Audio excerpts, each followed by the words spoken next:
it's a money fight, I get you, and you want to make money.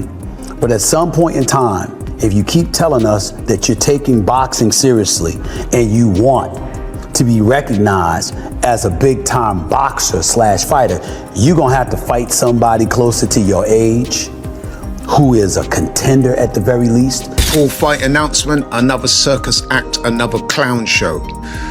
A fight between Jake Paul and Gervonta Tank Davis has been announced as an exhibition fight. Fight that I couldn't believe, that was too insane and honestly just baffling to think would be a real fight in 2025. Remind you that combat sports are the craziest sports on the planet. Stephen A. Smith didn't hold back when the Jake Paul versus Gervonta Davis fight was announced. He called it nothing less than a full-blown circus. Smith admitted Jake knows exactly how to turn any fight into a spectacle, but said boxing deserves more than flashy headlines. According to him, Paul should face real opponents that make sense, not just those who bring shock value. Smith's frustration wasn't personal. It was about the sport itself.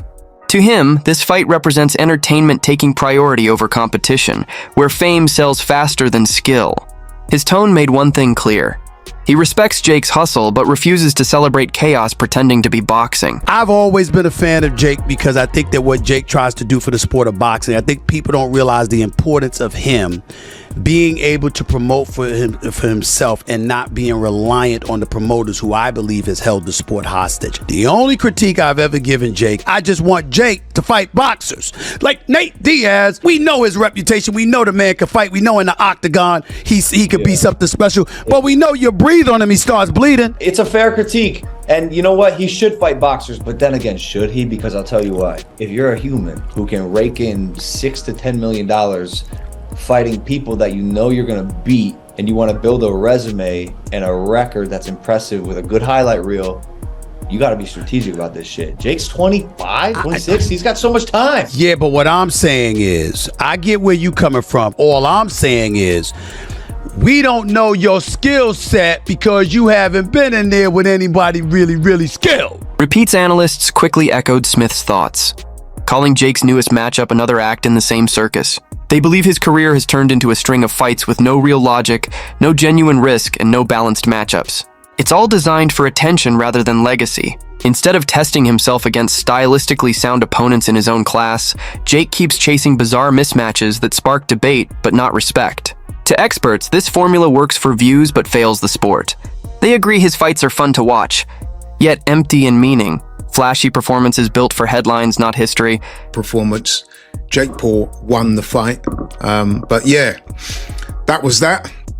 This time, Jake Paul is to take on Tank Davis. Tank Davis, he was recently in the news for being arrested for a domestic violence incident involving one of his kids' mother. He was alleged to have slapped her about the place. The charges were later dropped, to be fair to him. But yeah, that was when he was last in the news. What is interesting is just a couple of months ago, Tank Davis was saying openly that he'd lost his passion for boxing and that he wanted time away from the sport. There was speculation that he might even retire as he was experiencing extreme mental fatigue from boxing, depression, and there were mental health concerns over him.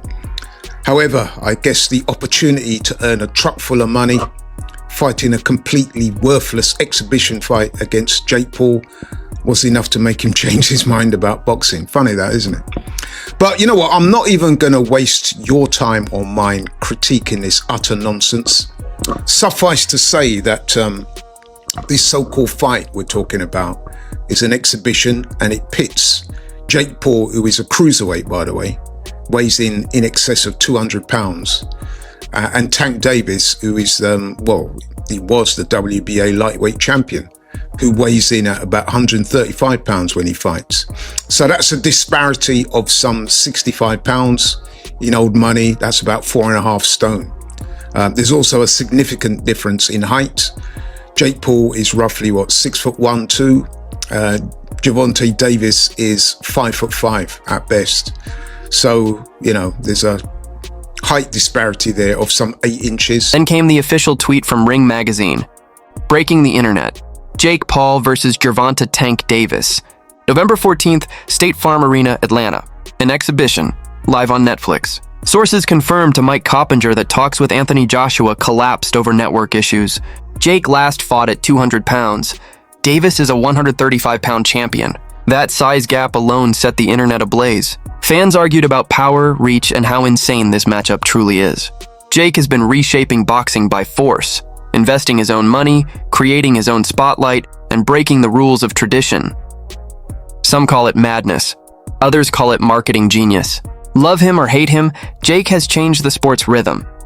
This fight, impossible on paper, proves just how far he's willing to go to make his vision real. But again, if it makes dollars, it makes sense. And we've seen that Jake will kind of bounce in between doing these entertainment fights and then, trying to push toward his goal of ingraining himself in the sport of boxing, and kind of does both of them. So it's kind of a weird place to be, because he wants the respect of the boxing fans and the boxing hierarchy and hardcore boxing people, but at the same time, he'll gain some of that and then lose some of it. It's like a seesaw of his fights. Like one fight, and be like, okay, that's a real fight, or that's a real fighter. He'll go and he'll win the fight. Julio Cesar Chavez, real fighter, maybe past his prime, whatever, but Jake goes and wins that fight pretty easily, and then gets a lot of respect, gets a lot of the boxing hardcore love. And you have these talks about him fighting Anthony Joshua, and that was going to get even more respect. More people were like, that's fucking crazy. What are you doing? Myself included. That seemed like a massive risk, but a lot of people were like, okay, fair play. Anthony Joshua, that's a real heavyweight. Jake wants to fight him. He's a psycho, but fair play. And then you announce this one, and it's like, well,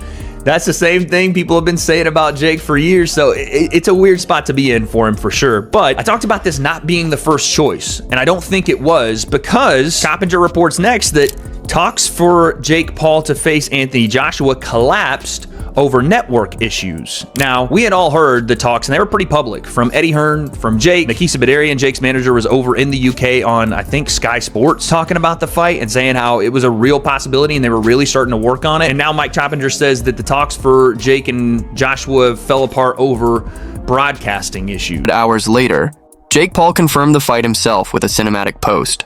Size versus speed. Power versus precision. One will rise, one will fall. Live from Atlanta, November 14th, only on Netflix. The caption alone exploded online.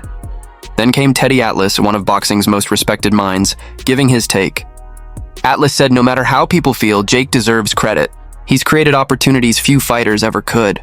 It takes belief, investment, and risk to reach this level. For a YouTuber to build this empire inside boxing, that's no accident. Atlas praised Jake's real growth. Years of training, sparring pros, improving technique, and learning to survive under pressure. Purists may laugh, but Atlas says that laughter hides fear. Fear of a newcomer rewriting boxing's old rules. That I gave too much credit to Paul. Why? He's done a hell of a job to put himself in this position. He sold himself, he sold his dream, he took his dream, he took his idea, and he put it out there, and he made it happen. Give him credit for that. And he made it happen. And he took risk along the way. Yeah, he picked his spots. He's in the driver's seat. He gets to pick his spots. He's the one bringing the money. He's the one promoting. Yeah, he's the name. He made himself that, coming from where he came from, with all his followers and the whole thing, and just the uniqueness of what he was doing. But he has learned along the way. He's not a top guy yet. No, I don't know that he ever will be. He didn't have that amateur background and the things that you usually need to be a top guy. But he has improved.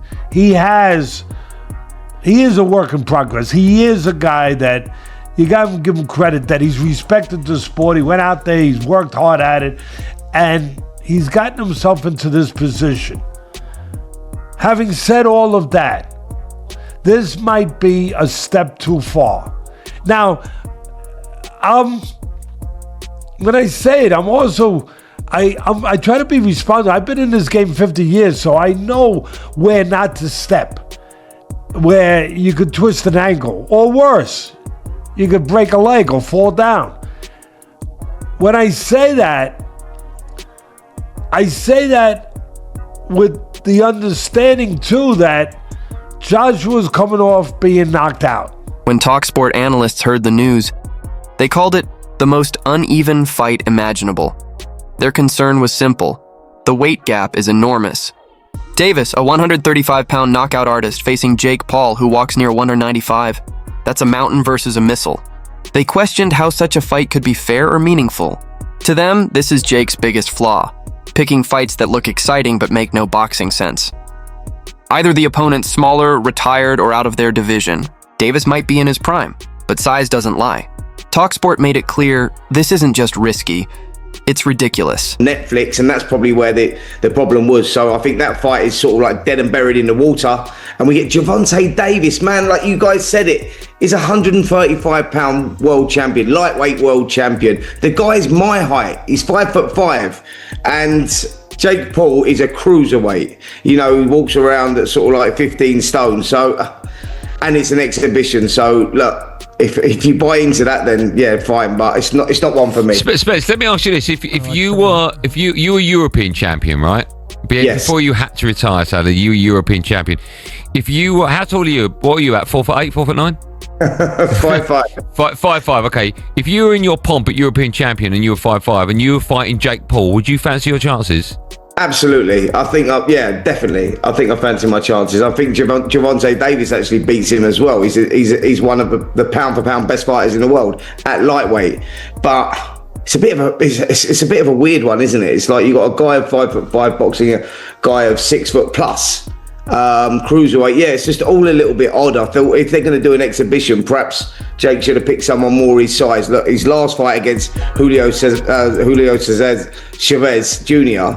Was at cruiserweight. Chavez Jr. was a former world champion at middleweight himself, and that sort of made sense. And it was a good win for Jake Paul. You know, he come out there and he beats an ex-world champion. He gets a little bit of credibility, and you go, right, now you're heading in the right direction. Analysts from boxing scene also weighed in, calling this fight a lose-lose situation for Gervonta Davis. Despite being the smaller man, Davis holds an undefeated record and knockout power that terrifies opponents. But stepping up against someone nearly 70 pounds heavier changes everything. If he loses, critics will say he was simply too small. If he wins, they'll argue Jake Paul wasn't a real boxer. It's a trap disguised as opportunity. Yet that's what makes this story fascinating. The danger, the risk, the unpredictability. Because whether Davis shocks the world or Jake proves everyone wrong, one truth remains.